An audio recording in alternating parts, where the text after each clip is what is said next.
a todos, bienvenidos una vez más a La Radioactiva, como ya están acostumbrados con este ciclo de entrevistas donde semana a semana distintas personalidades vienen a contar acerca del pasado, del presente y del futuro de sus respectivas profesiones. Antes de empezar con la entrevista del día de hoy, les recuerdo nuestras redes sociales por si nos quieren empezar a seguir, tal como es el caso de nuestro Instagram, que es @laradioactiva. También tenemos nuestro perfil en Twitter, que es @inforadioactiva. También está el canal de YouTube, donde estamos subiendo las distintas entrevistas. Lo pueden encontrar como @laradioactiva. Y también tenemos nuestra cuenta de mail, por si nos quieren hacer llegar el nombre de futuros invitados, lo pueden hacer en laradioactiva@gmail.com. Aprovecho también para saludar a cada uno de ustedes y agradecerles que se haya unido a esta transmisión de La Radioactiva. Y sin perder tanto tiempo, voy a invitar a mi invitado del día de hoy a que se una a la transmisión y que ustedes lo puedan conocer un poco más.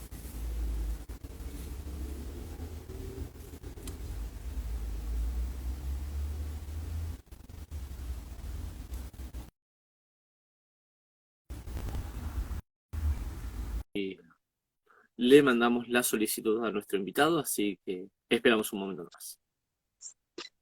Ahí estoy, Octavio. Voy a girar la cámara. Ahí. Hola, Octavio. ¿Me ves ahí? Perfecto. ¿Vos me ves bien a mí?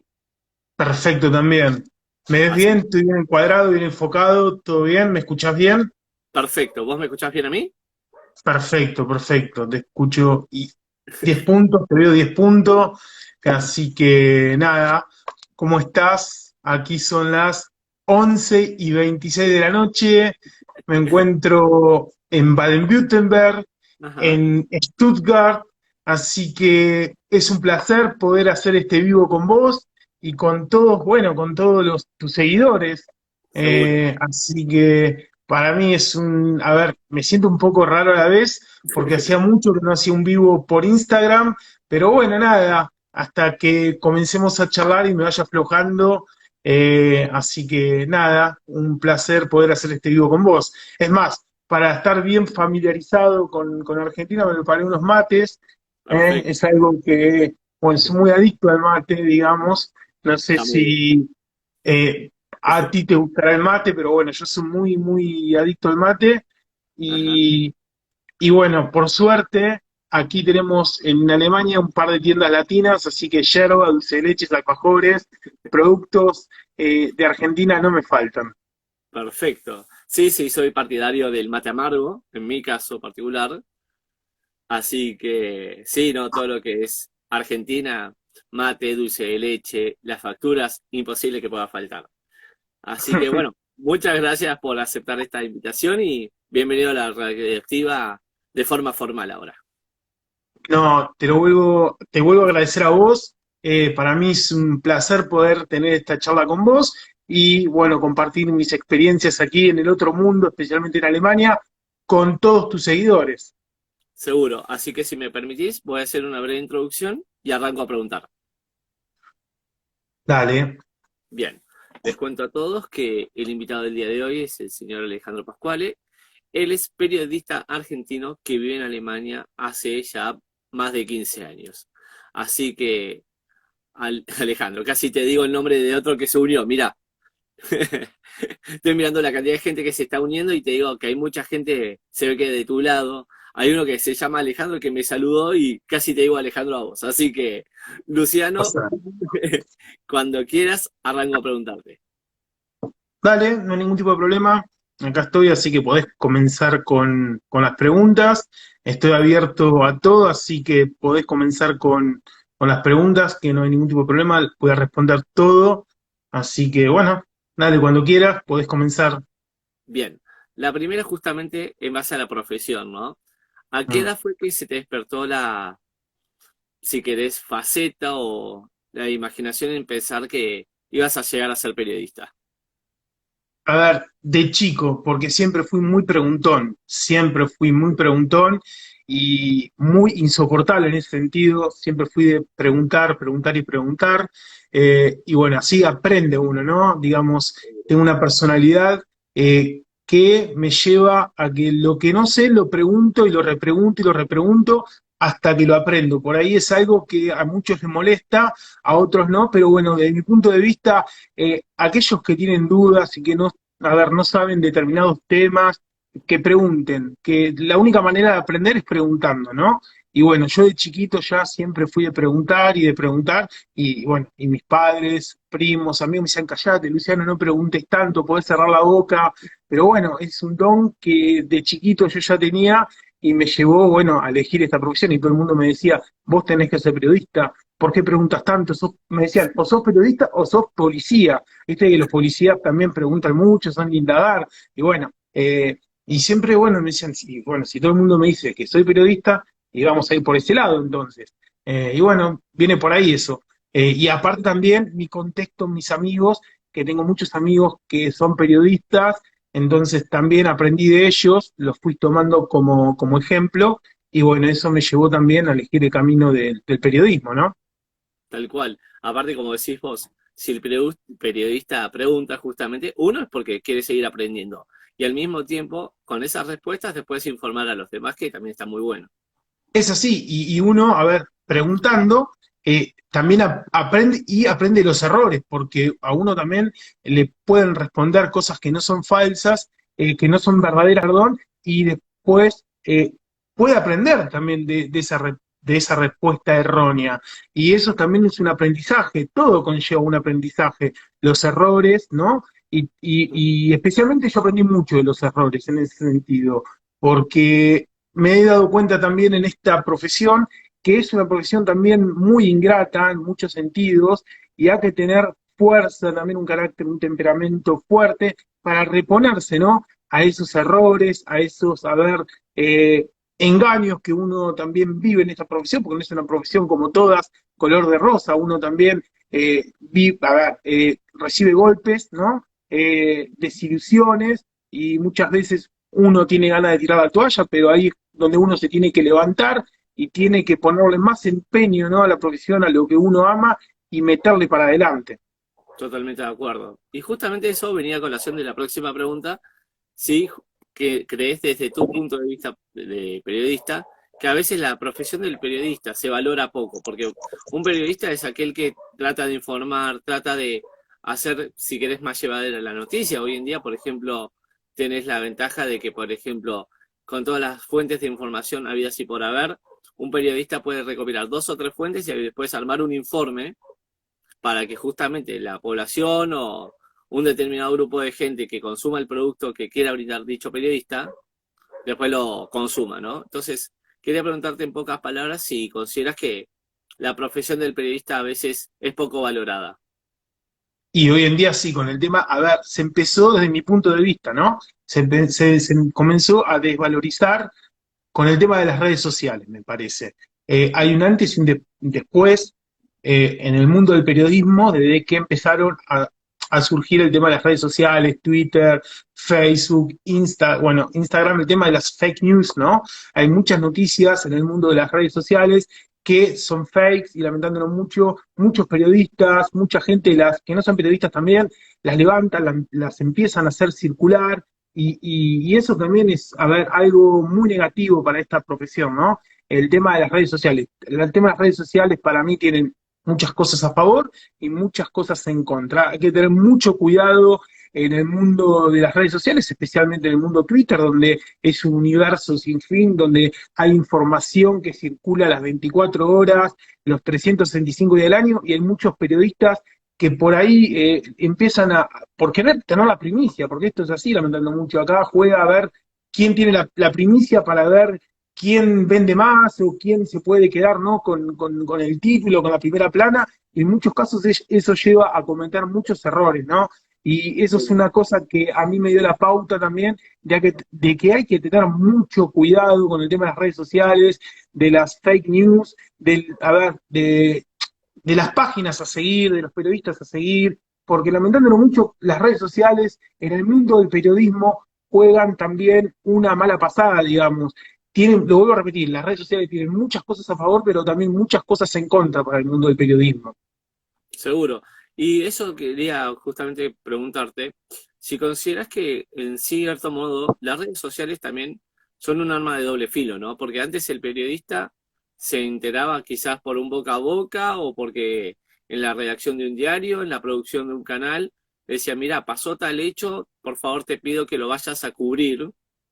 Y era ir hasta el lugar del hecho. En cambio, hoy en día, sin nombrar ningún medio en particular, lo digo en general, Sí, pasa que de repente también puede ser, no sé, hubo un atentado, entonces dice, según informa tal página, tal otra y tal otra, o sea, también te nombran tres fuentes de información distinta, hubo un atentado en tal parte del mundo o en quizás una ciudad del dicho canal, dicho diario, entonces es como que le ahorra el trabajo al periodista de tener que ir. O sea, así antes es, el periodista se así es. movía especialmente a buscar la noticia. Hoy en día, con las redes sociales, como decís vos, muchos medios juegan a ver quién tiene la primicia y a veces por dar la primicia también juegan en contra, porque quizás hay una información que no es tal cual como se dice, o en el minuto a minuto puede ir cambiando la cantidad de, por ejemplo, si es un atentado, la cantidad de muertos o de heridos, o el lugar en sí fue en tal país, correcto, pero no fue en esa ciudad, fue en otra.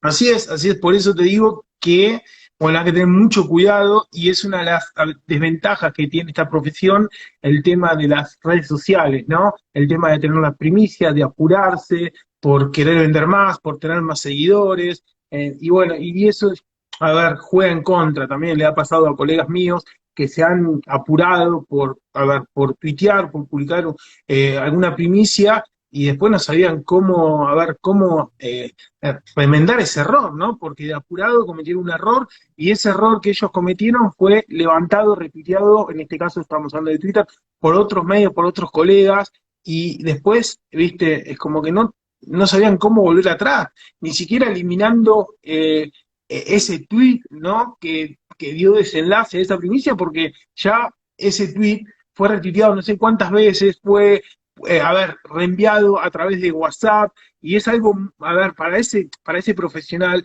muy duro, también es un golpe que le va a costar reponerse por el tema también de que pierde credibilidad también en esta profesión, perder credibilidad es algo muy, a ver, muy duro, digamos, ganarse la credibilidad a ver, de la gente es algo fundamental, de ser un periodista honesto, en esta profesión me parece que es casi todo, y la honestidad, lamentándolo mucho por distintos intereses, en esta profesión se está perdiendo porque hay distintos matices, distintos intereses en juego que hacen que la honestidad vaya quedando de lado y se prioricen otros intereses.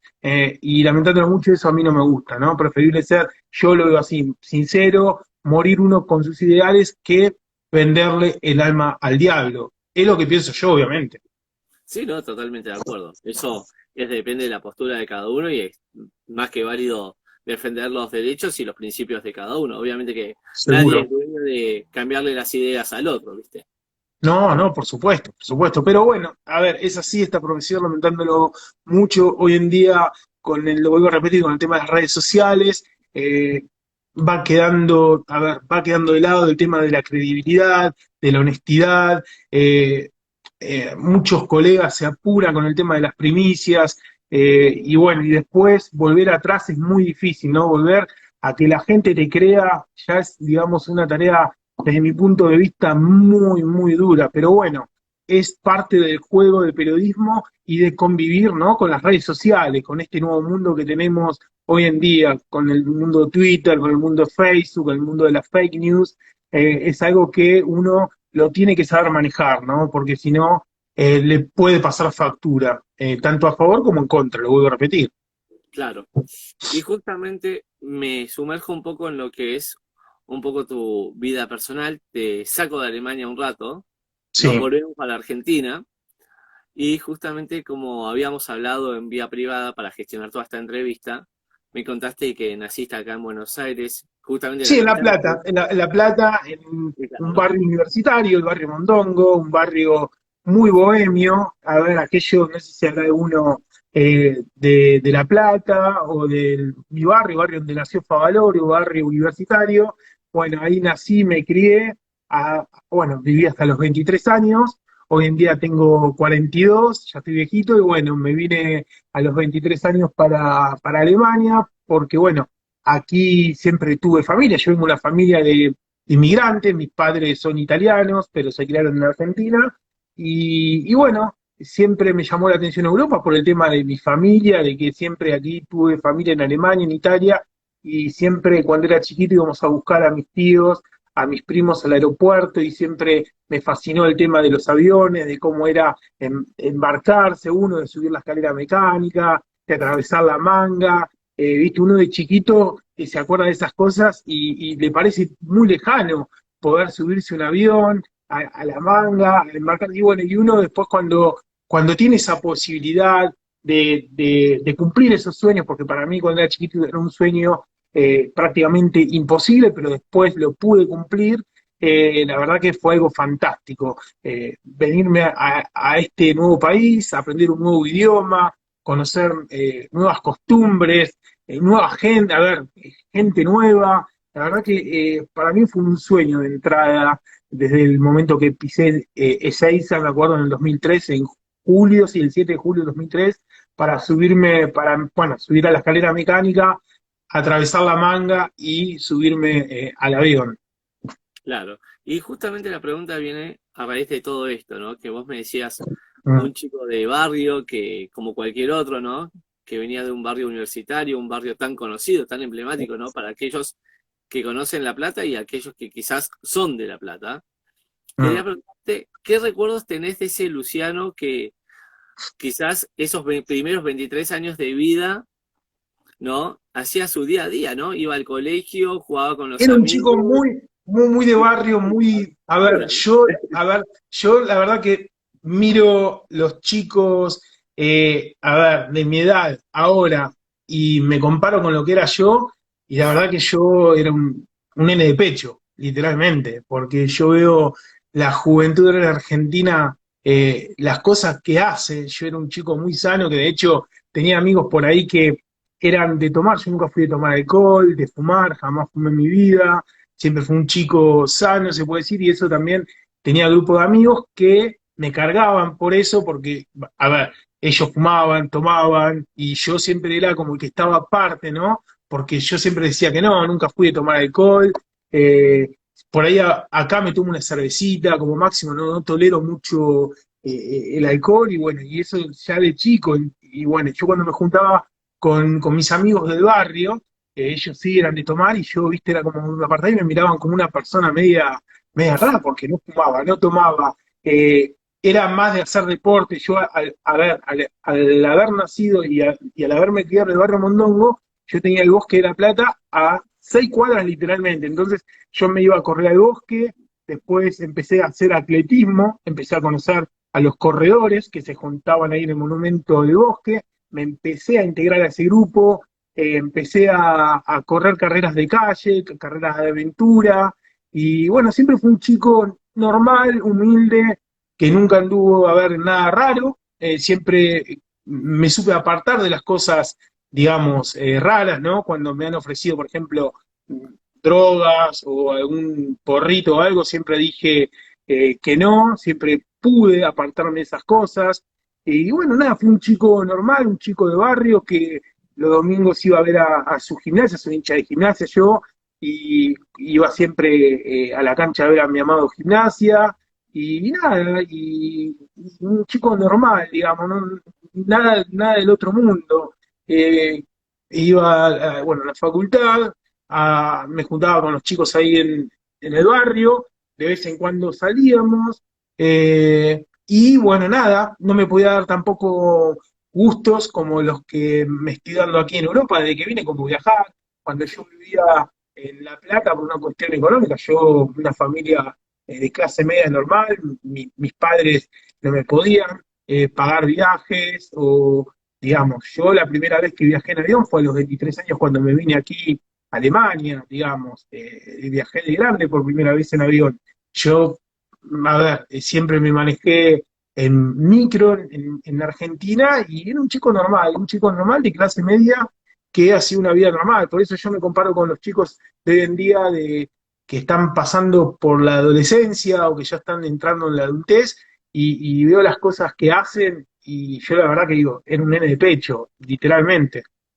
Claro. Y justamente embarcaste en un país que ni más ni menos, como decías vos, ¿no? Una cultura totalmente distinta a la que venías Sí, sí, teniendo, sí, ¿no? sí, Entonces sí, quería sí, preguntar, ¿qué cambios ves en esa Alemania que empezó tu aventura al que ves hoy en día, ¿no? ¿Crees que muchísimo, fue muchísimo. cambiando todos los años? ¿Cambia cada Sí. vez que te das cuenta, decís, ¿dónde estoy parado? Porque quieras o no, Mirá, cambió. Bueno, yo vivo al suroeste, yo estoy en la región de Baden-Württemberg, ujú, estoy en Stuttgart y en el transcurso de los años es increíble lo que cambió socialmente Alemania, la cantidad de inmigrantes que han llegado de otros países con otras culturas completamente diferentes al occidental, y eso se empezó a notar a partir del, a ver, 2015. A partir del 2015 en adelante es como que hay otra Alemania, digamos. Uno sale a la calle y ve muchísima, pero muchísima cantidad de sirios, de afganos. De por sí ya Alemania eh, es el país, digamos, con, a ver, con más turcos de prácticamente de toda Europa. Aquí en Alemania se dice que la segunda capital de Turquía es Berlín, así que eso le da después de una idea. De hecho, a ver, el kebab, que es una comida muy tradicional, es lo que ustedes conocen como el shawarma, aquí se conoce, bueno, kebab o se le dice Dürüm o Shufka, depende la región de Alemania, pero allí en Argentina yo sé que lo conocen como shawarma o como kebab, se inventó en Berlín, no es de Turquía, lo inventaron unos turcos que emigraron a Berlín y lo inventaron en Berlín. Bueno, el kebab se inventó en Berlín, por ahí muchos lo sabrán, otros no, pero bueno, como es una comida turca, por ahí dicen, no, ¿cómo puede ser que el kebab, que shawarma se haya inventado en, en Alemania? Sí, se inventó por una familia de turcos que, bueno, emigraron de Turquía, lo inventaron ellos en Berlín. Ahí se consumió y se inventó el primer shawarma, como lo conocen ustedes, aquí como kebab, o lo vuelvo a repetir, yufka. Aquí en la región de Baden-Württemberg se conoce como yufka, la masa donde se le pone la carne con distintas verduras, especias. Aquí se lo conoce como yufka. Por ejemplo, en la región de Bavaria se lo conoce como Dürüm. Y bueno, allí en Argentina se lo conoce como shawarma. Y el kebab es el pan que está, ajá. bueno, cortado en el medio, donde se le pone, bueno, la carne también con las distintas verduras y especias. Pero el kebab se inventó en Berlín, es originario de Berlín y bueno, eh, volviendo al tema, cambió muchísimo la sociedad alemana y bueno, y eso fue un tema a partir del 2015, el cual hizo que la imagen de Angela Merkel bajase muchísimo, porque Alemania a partir del 2015 le abrió la puerta, digamos, del país a muchísimos sirios, a muchísimos afganos, los cuales vienen de otra cultura, con otra mentalidad, y según los alemanes no se integran a la cultura occidental, ellos traen su cultura aquí, quieren, a ver, predominar con su cultura, entonces eso al alemán no le gusta. Y por eso Angela Merkel, los últimos años de su mandato, fueron de una imagen muy negativa por parte de los alemanes, siempre hablando, ¿no? Porque dicen, ¿cómo puede ser que nosotros le abramos la puerta a los afganos, a los sirios y los demás países y dan la mano? De hecho, bueno, el Reino Unido e Inglaterra, a través de lo que pasó en el 2015, bueno, hizo el Brexit para salirse de la Unión Europea, ¿no? Porque veían lo que estaba pasando aquí en Europa y ellos quisieron, no, nosotros no queremos saber nada con esta gente, vamos a hacer un Brexit para salirnos de la Unión Europea. Hoy en día están arrepentidísimos porque su economía está en picada, pero bueno, en ese momento no pensaron así, y en ese momento los más jóvenes no fueron a votar las personas más grandes, los más jóvenes se tomaron el Brexit, no se lo tomaron en serio, no se lo tomaron en serio, no fueron a votar,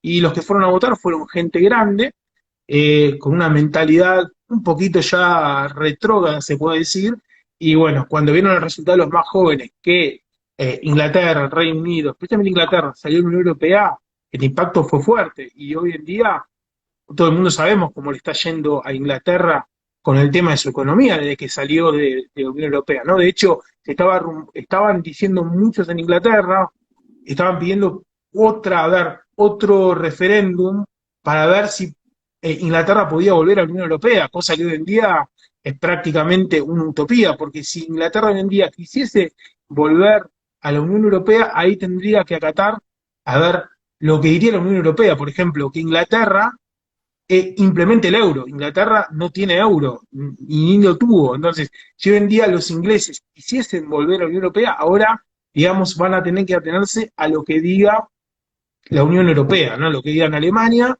y Francia, que son las potencias, digamos, los que mandan dentro de la Unión Europea. Pero bueno, falta mucho para eso. Lo que sí que en Inglaterra están muy arrepentidos de haberse ido de la Unión Europea y lo están pagando ahora con, digamos, una recesión económica, con una devaluación de su moneda y bueno, y están arrepentidos, esa es la realidad. Los ingleses quisieron hacerse los vivos, quisieron lavarse las manos, no quisieron saber nada en el 2015 con decir, bueno, nosotros le abrimos la puerta a los refugiados que están viendo de Siria, de Afganistán, de países que estaban pasando algún tipo de crisis, ellos a través del Brexit se quisieron lavar las manos y bueno, nada, hoy en día están pagando las consecuencias. Totalmente. Así que te vuelvo a traer un poquito a Argentina. Mm, Viste cómo es esto de la radioactiva, ¿no? Que al ser interés general, vamos un poquito de la vida personal al trabajo, del trabajo a la vida personal y así, ¿no? mm, Quería preguntarte justamente, vos hablabas de tu, no sé si llamarlo fanatismo, pasión por gimnasia, eso ya lo dejo a gusto tuyo. Quería preguntarte, yo sé que el alemán en sí es bastante futbolero, es bastante ferviente, sí. porque veo por televisión, no tengo la dicha de ir a Alemania todavía o de haber visto un partido de la Bundesliga más allá de lo que puedo verlo por la televisión. Quería preguntarte si justamente sos de ir a seguir algún equipo allá, por ejemplo, ¿no? Si nos ponemos a pensar, el Hertha de Berlín tiene los mismos colores, pero no sé si te gusta algún equipo más allá, Mirá, ¿no? te soy sincero, yo tengo la cancha, el estadio del Stuttgart, lo tengo a 10 kilómetros. Me tomo el S-Bahn, que es el metro de Alemania, se le dice S-Bahn, y estoy literalmente en 15 minutos, estoy en el estadio, en el Mercedes-Benz Arena, que es la casa del Stuttgart. Ujú. Bueno, y voy de vez en cuando. Pasa que yo soy hincha de Gimnasia y todos sabemos que Gimnasia tiene colores azul y blanco. ¿Qué pasa? El equipo de aquí tiene los colores rojo y blanco. Entonces es como que me cuesta, ¿no? Pero a ver, de a poquito lo fui queriendo, se me fue metiendo en el corazón el VfB Stuttgart. Aquí la B corta en alemán se pronuncia FAO como una F, pero se Ujú. escribe B corta, F, ETS, que es una letra que está en el alfabeto alemán, VfB Stuttgart se pronuncia, se me fue metiendo en el corazón. De hecho, desde que estoy yo aquí en Alemania, lo vi campeón al Stuttgart en el 2007, estuve cuando salió campeón el Stuttgart de la Bundesliga, me acuerdo, he ido a algunos partidos al estadio, estuve en los festejos en el Schlossplatz, que es la plaza principal aquí en Stuttgart, se vivió una fiesta y también viví la etapa mala, que fue, a ver, los últimos 2, 3 años con 2 descensos del Stuttgart, pero sí, es muy fanático el alemán, no como el argentino, obviamente, pero es muy fanático. Estamos hablando de un país que salió 4 veces campeón del mundo, un país donde el fútbol está, digamos, es el deporte nacional, por así decirlo.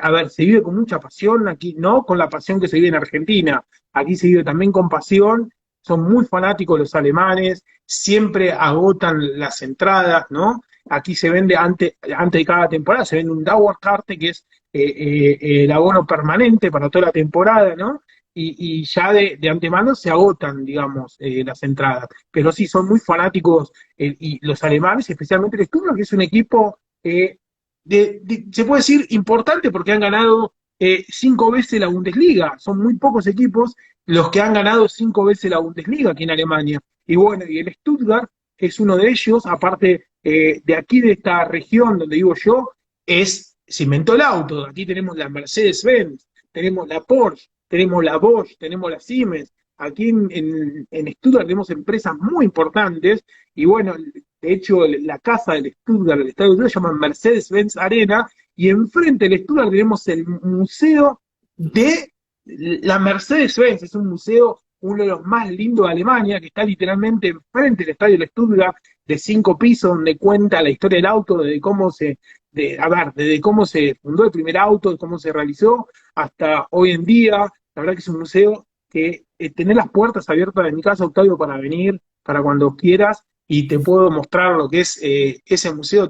Si te gustan los autos, te vas a quedar con la boca abierta, porque es un museo, es de lo más lindo que tiene Alemania, el Museo de la Mercedes-Benz, y también está el Museo de la Porsche aquí, porque la Porsche también es de Stuttgart, pero es un museo más chiquito ya el Museo de la Porsche. Pero el Museo de la Mercedes es un museo que te podés quedar, digamos, todo el día y varios días con la boca abierta. De hecho, a ver, delante del Museo de la Mercedes hay una estatua de Fangio, porque Fangio, bueno, corrió en su etapa de corredor de Fórmula 1 con autos de la Mercedes-Benz. Y delante del Museo de la Mercedes hay una estatua de él, con la flecha de plata, que era el auto que él manejaba de la Mercedes. La verdad que, a ver, el Stuttgart se me fue metiendo a poquito en el corazón. Me hubiese gustado que haya un equipo con los colores azul y blanco, como el Schalke, pero el estadio de Schalke lo tengo a 400 kilómetros en Gelsenkirchen, está sí, unos 400 kilómetros de donde vivo yo aproximadamente,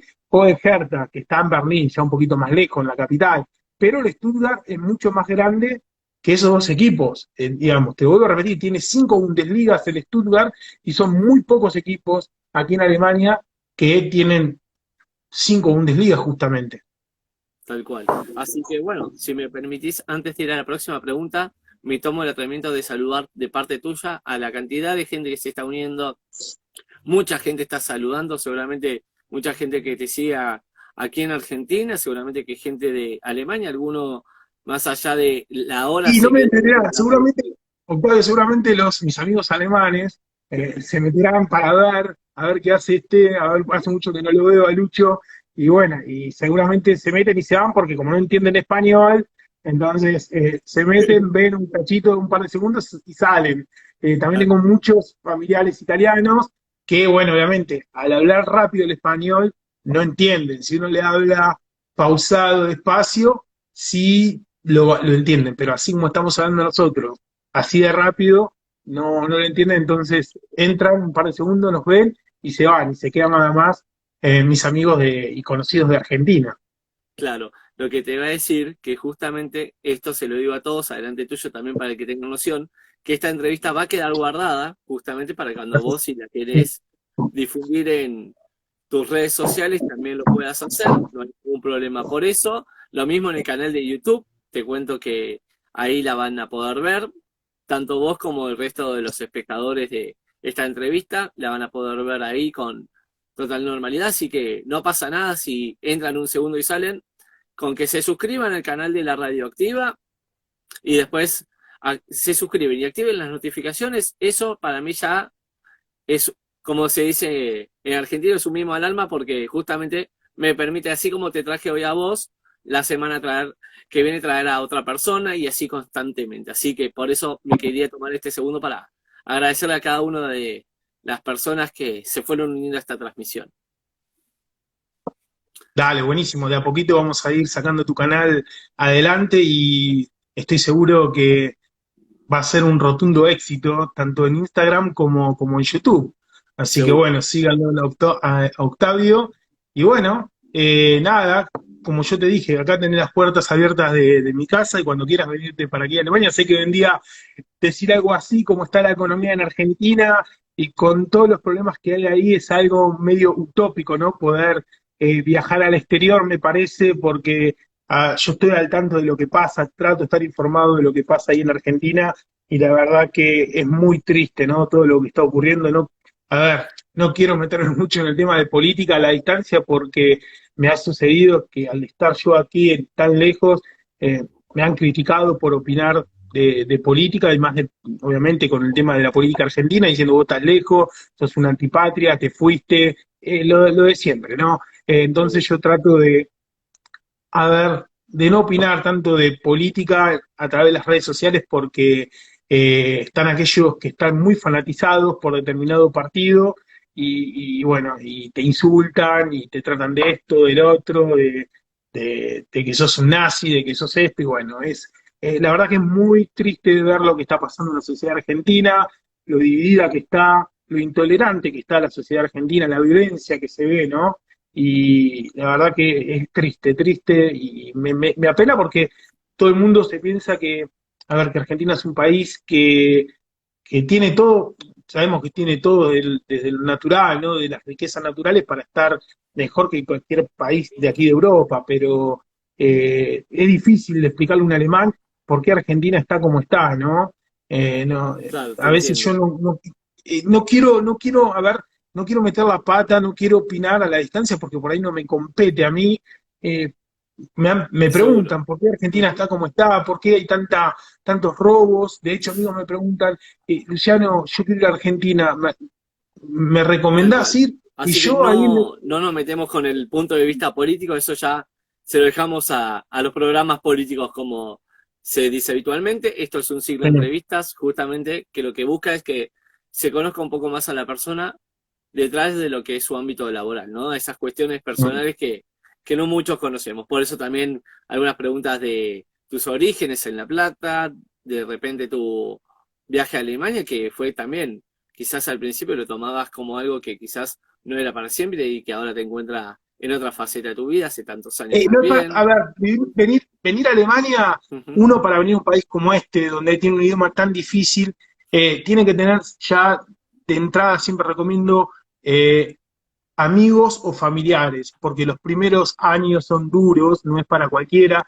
es un idioma que lleva mucho tiempo aprenderlo, hay que ponerse. Yo, gracias a Dios, cuando llegué aquí ya estaba mi mamá vino un año antes que yo, estaba mi tío acá, mi tío es ingeniero, él ya hace 34 años que vive acá, se casó con una alemana, tengo cuatro primos alemanes que están yendo a la universidad aquí, pero no es fácil venir a un país como Alemania, otra cultura, especialmente la barrera del idioma, que es un idioma que lleva muchísimo tiempo aprenderlo, hay que ponerse, digamos, yo cuando llegué aquí a Alemania, gracias a que mi mamá me pudo ayudar, y iba a la escuela alemán, iba todos los días 4 horas de lunes a viernes, después llegaba a mi casa, me ponía a estudiar los verbos, y yo cuando llegué aquí a Alemania no existían los smartphones, no había internet, era la época de los call centers, de los locutorios, pero yo ni bien llegué a Alemania, no tenía computadora, no tenía laptop, iba con el diccionario para todos lados,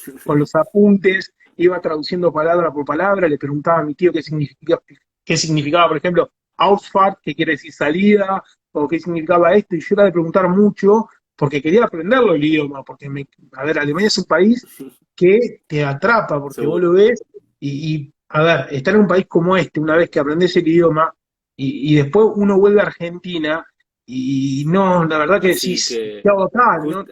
sí, Te sentís perdido, ¿viste? Te sentís perdido en todos los aspectos, y bueno, claro.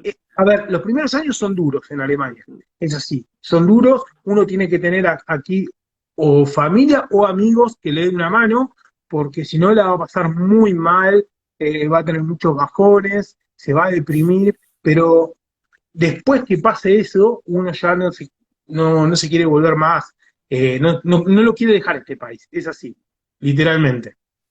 Tal cual. Así que, como bien dijiste, que tengo las puertas abiertas, ya mismo me voy a poner a juntar moneditas, te cuento, o a un par de billetes para el día de mañana voy a tener la oportunidad seguramente de visitarte. Te agradezco la invitación adelante de todos los oyentes de la radioactiva, de tus seguidores también. Espero que no se me pongan celosos de la invitación que me está haciendo, al contrario, va a ser un No, puede encuentro venir muy cualquiera. A ver, profesional. a ver, aquí es como un Airbnb, así que, o un coach surfing, pueden venir aquí, se pueden quedar cuando estén de paso, cuando quieran venir. Mi casa está abierta para todo el mundo, así que ni lo duden, me pueden escribir por privado. Lucho, voy a andar unos días por Stuttgart, me puedo quedar, no hay ningún tipo de problema. En ese sentido, van a ser bienvenidos, así que ni lo duden. Así, Pero bueno, como te estaba diciendo, Octavio, ¿no? sí, Es lo medio que te iba a utópico decir, hablar, sí, decime. no, es medio utópico hablar de No, viajes está para todo bien. aquellos migrantes que están en Lo que te iba a Argentina hoy en decir día. que no te quería robar tanto tiempo, simplemente era el propósito este de la entrevista, que la gente te conozca un poquito más, obviamente de tu lado laboral, seguramente que ya más de uno conocía lo que haces, hace cuánto lo haces y con qué profesionalismo lo haces, más allá de todo lo que Sí, conlleva, ¿no? Como decíamos sí, a ver, antes, por ahí sí, muchos no sabrán, a ver, yo ahora estuve en la guerra, cubriendo la guerra, ¿no? estuve primero en la frontera del lado de Polonia, estuve en un pueblo que se llama Przemyśl y después crucé al lado de Ucrania. Eso fue la verdad que una experiencia que me lo voy a llevar conmigo al otro mundo. La verdad que el haber estado en un conflicto bélico, la verdad que no es un mundial, porque a ver, eh, hoy en día veo que los periodistas se están desesperando, estaban desesperados por ir a Qatar, porque es normal. Uno quiere estar en un Juego Olímpico, uno quiere estar en un mundial, es normal, eso queremos estar todos. Pero ir a una guerra, ahí la manito, la esconden todo y no se animan, ¿eh?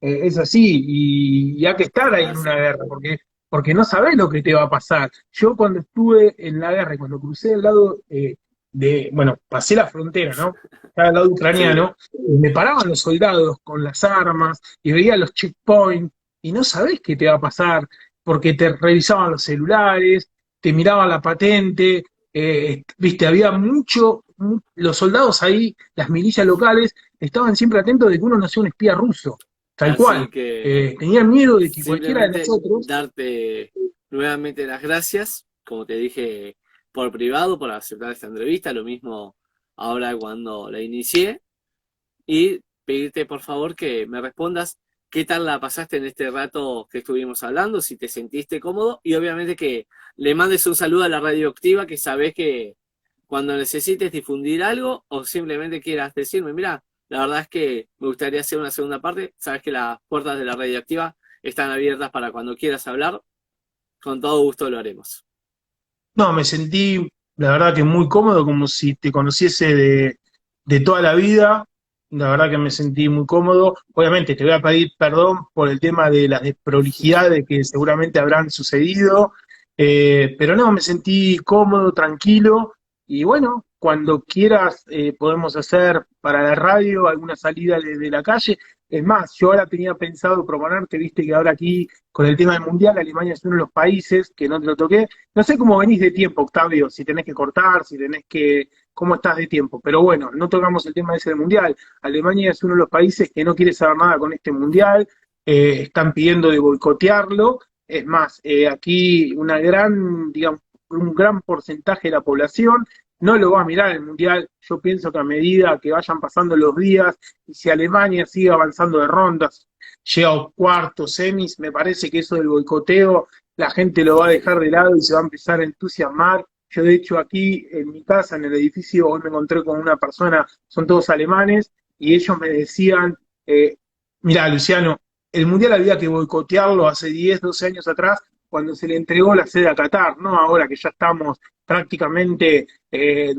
a días de que la pelota comience a rodar. Ahora el boicoteo no sirve, entonces muchos lo van a mirar igual el Mundial. Es así, por más que digan yo no lo voy a mirar, yo lo voy a boicotear, bla, bla, yo te puedo asegurar que si Alemania empieza a avanzar, empieza a clasificar, sigue avanzando octavos, cuartos, semi, la gente se va a olvidar de que el Mundial se está llevando a cabo en Qatar, de que determinado jeque dijo determinada cosa y van a salir a festejar a la calle por más que sea en invierno, y si Alemania sale campeón del mundo, van a festejar porque los alemanes son muy fanáticos también. Entonces, a ver, eso del boicoteo por parte del pueblo alemán había que haberlo pensado antes, hace 10 12 años, cuando se le otorgó a Qatar, ¿no? El Mundial, y no ahora que estamos a días de que comience a rodar la pelota.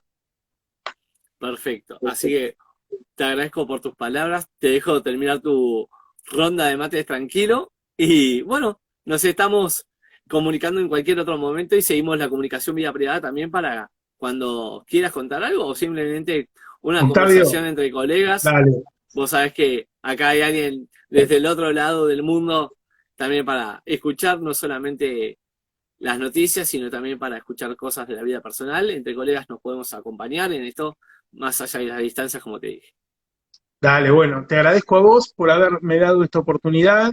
Y bueno, ya lo sabés, me tenés a disposición para lo que guste, para lo que necesites. Bueno, las puertas de mi casa están abiertas.